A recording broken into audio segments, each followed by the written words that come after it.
Good morning, Mario, and good morning, Switch fans. We're back on the attack with some smack talk. No, just a lot of interesting Nintendo Switch stuff. Happy Wednesday, you made it halfway through the week, and Nintendo bringing the heat with one of the biggest, most requested updates of all time. But there's a dark, secret layer beneath this update that is what we need to really focus on, because there's conspiracy theories all over, and I really want to give you my take and let you know what exactly is going on beneath the surface of 13.0. Plus, another Switch game is getting a sequel, and we want to talk about that. And yet another Switch game got delayed, but it also got some new details, so I gotta fill you in. What's going on, everybody? It's Zach from SwitchForce. Hope you're all doing wonderful out there. Thanks for being so fantastic. Make sure to smash that like button and let me know your take in the comments down below. I'm really curious what you guys are gonna think about the big mystery today. So let's roll through these news bits blast style, and first we'll take a blast from a giant robot because Daemon X Machina is back in the news. We discussed it recently because it got a game trial over in Europe. I don't think that thing ever came to America, but guess what's coming everywhere? Daemon X Machina 2! They had a special anniversary live stream, and the producer of the game said, yo, it's coming. They said the team is motivated, but it's gonna take some time till it's actually out. So it sounds like they are kind of in the early phases of getting this thing off the ground. But if you're a fan of Daemon X Machina and giant robot combat, then you'll be glad to know that they're bringing another game to Switch sometime in the future. Speaking of the future, like the far off future when we live amongst the stars and when there's major conflict, it'll be referred to as Star Wars. Well, a new Star Wars game debuted at a Nintendo Direct earlier this year called Star Wars Hunters, and then they went radio silent. But it popped back up at the Apple event yesterday, and we now know that Star Wars Hunters has been delayed for both Switch and mobile out of 2021 into 2022. This was a curious announcement because it is a mobile game by Zynga. It's free to play. It's also popping on Switch, so if you feel squeamish about it, I understand. I want to fill you in anyways. It is an arena squad-based shooter with tight arena combat and a lot of cool characters. I do appreciate that they brought in Mandalorians. They got two Jawas standing on each other to build a full tall character, and they promise lots of other fun faces. There'll be lightsabers and blasters and all that jazz. There'll probably also be a lot of microtransactions, so again, I understand if this is not your cup of tea, but it was mentioned in a Nintendo Direct, and so I wanted to follow up because the game now has gameplay, a new CG trailer, and hey, maybe it'll be fun. We've seen other stuff that was free to play and didn't seem like it was gonna be that great, turn out to be a solid time, so maybe give it a chance, but it's coming next year. Let me know in the comments down below if you're excited for either of these new games.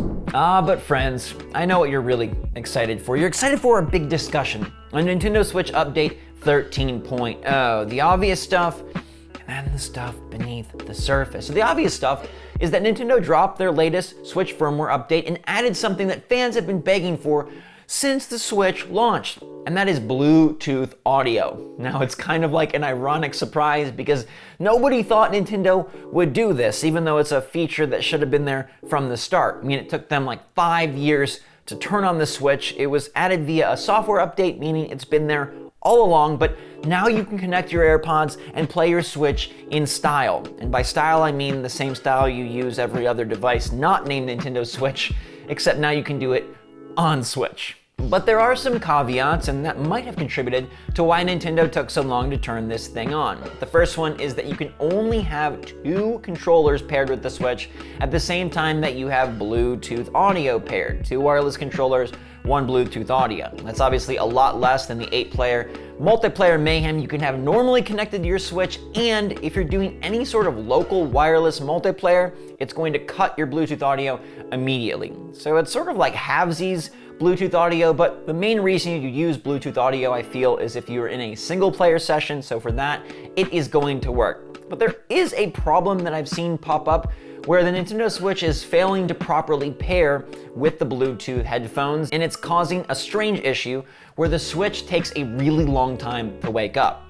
Now, the Switch actually activates Bluetooth audio before it activates the screen, so if you are paired up, when you wake the Switch, it's gonna take an extra second or two than it normally does. But some people are experiencing this strange issue where it thinks it's paired, but it's not actually paired, and then it takes like 10 seconds for the screen to turn on because the system's all confused and it's shaking, it's freaking out, it's embarrassed, and it doesn't want to see you making its mistake. Now, I'm sure that won't affect too many people, so all in all, this is a huge win for Switch fans. Something that has been asked for, Nintendo delivered, and that's very cool because they don't usually do that, even if it took them a really long time. And apparently this was the neat thing that Nintendo insider slash leaker Nate Drake slash Nate the Hate was referring to a couple months back when he said Nintendo would be adding something pretty darn nifty, and if you were paying extra close attention, it actually was data mined back in update 12.0 that they were making moves to add Bluetooth audio, so not a total surprise, but still a very good one. Now the update didn't bring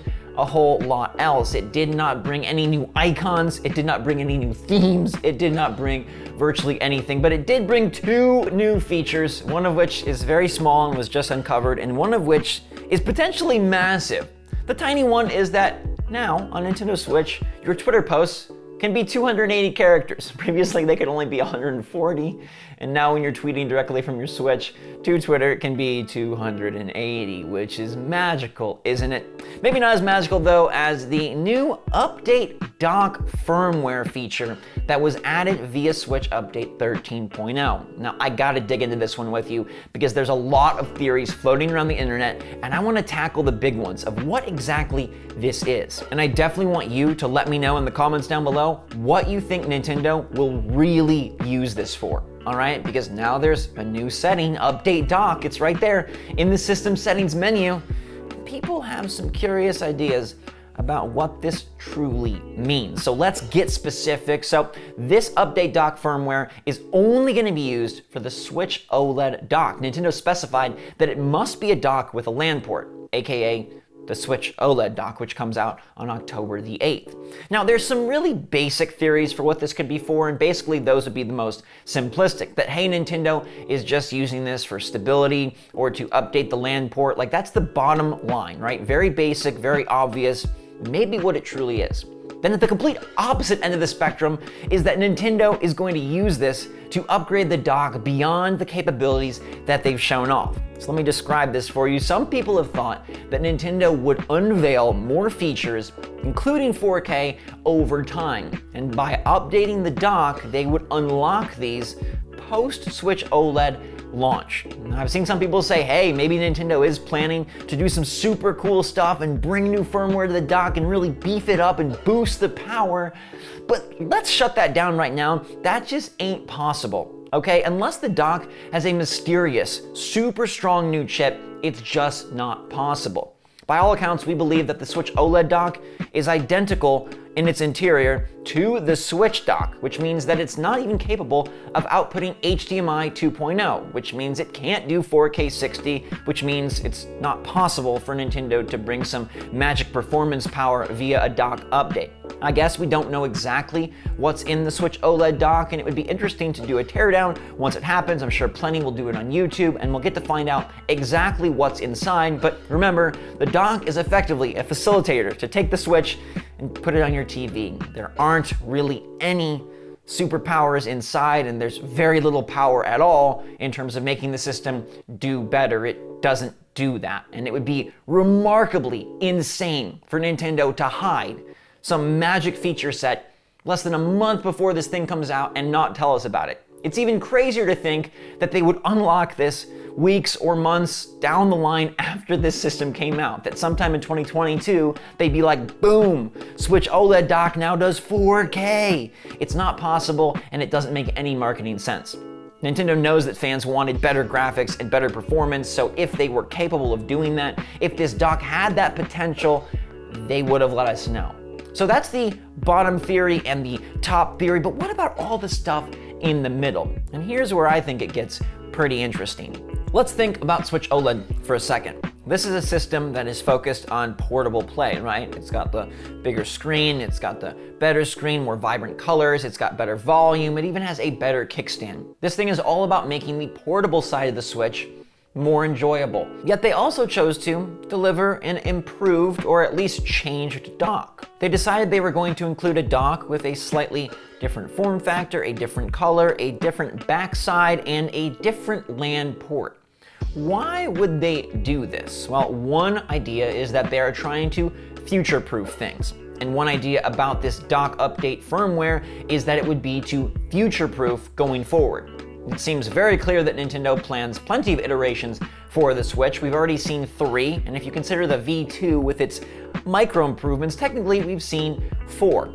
So I believe there will definitely be another Switch at some point, and probably soon. And maybe this idea of a different dock that eventually is more powerful is why they're putting this in now, to sort of prep the waters and get things ready to be future-proofed. Maybe this dock is going to be the dock for the next Switch, or maybe it'll be a similar dock with a different set of internals.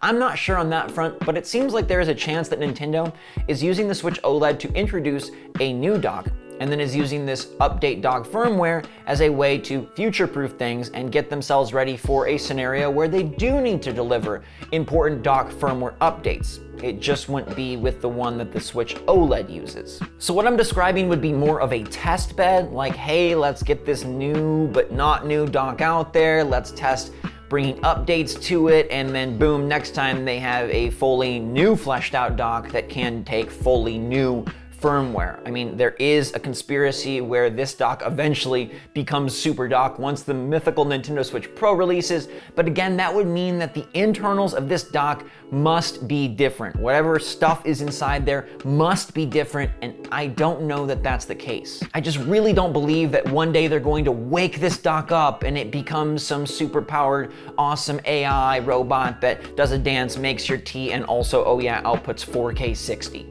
Now maybe Nintendo has other interesting ideas, and perhaps they're going to use the LAN port and the dock firmware in a way that we can't quite see right now. I mean, they are the kings of creative gimmicks, and maybe they've got something up their sleeve. Or maybe they're going to use the LAN port to connect to cloud services and beam down games, or beam down better graphics, or beam down the Nintendo Direct that we're all waiting for. When is that thing going to come? Is it next week? Is it the week after that? Is it not happening in September? I need to know. And frankly, we're just not going to know until Nintendo announces it. And I think that's kind of the answer here as well. We're not going to know what the point of this new mysterious update dock is until Nintendo lets us know. And in fact, it might take years to find out, because if this is something future-proofing, forward-proofing, and we don't find out until the Switch Pro or whatever it ends up being called, then hey, you got a little bit of time to wait.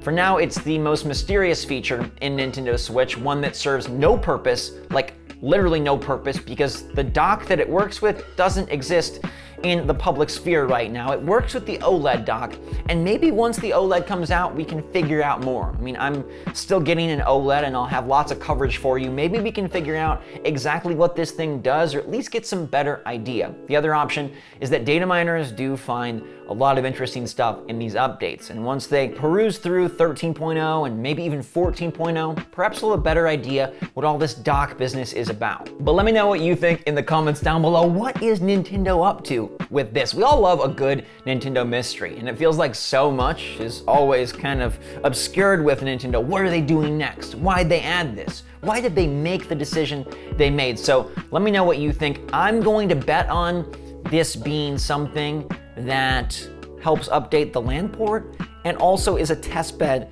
for whatever dock and system they have down the line. But before we get too far down the line, let's talk about today's poll, where I actually took us to the past. All right, I asked, have you ever been to a drive-in movie? I tried to go to the drive-in this weekend and they were closed. They didn't confirm it on their website, so I thought I was going to see Shang-Chi, and I ended up seeing a bunch of cars turning around in a very tight, narrow lane. So I like the drive-in, but only 45% of you have been to one. And I know this is kind of a blast from the past, and most places probably don't even have drive-ins anymore. I'm lucky that I do have one near me. I haven't been in a while, but it's always a fun thing. It's like a good old-fashioned way to experience a movie. The sound's not perfect, the viewing angle's not perfect, but you get to watch from your car, hang out with your friends. It's a cute date idea. Bring whatever snacks you want, be comfortable, and watch something on a giant screen, and also, oh yeah, get 2 movies movies for the price of one. If you have not ever been to a drive-in, I urge you to search on Google if there's one in your area. They're probably still on their summer season. You might be able to see a movie in a super cool, socially distanced, cheap, and very old-fashioned way that I appreciate as an old man myself. But whether you're old or young, thank you so much for watching Good Morning Mario. You know I'll be back next time with more exciting Nintendo info and impressions. In the meantime, stay safe, stay healthy, stay happy, stay positive out there, people. I love you guys so much. I appreciate you. Hit that like button on the way out. Take a deep breath. Remember what you're grateful for. See the outdoors. Go to a drive-in. And until next time, SwitchForce out.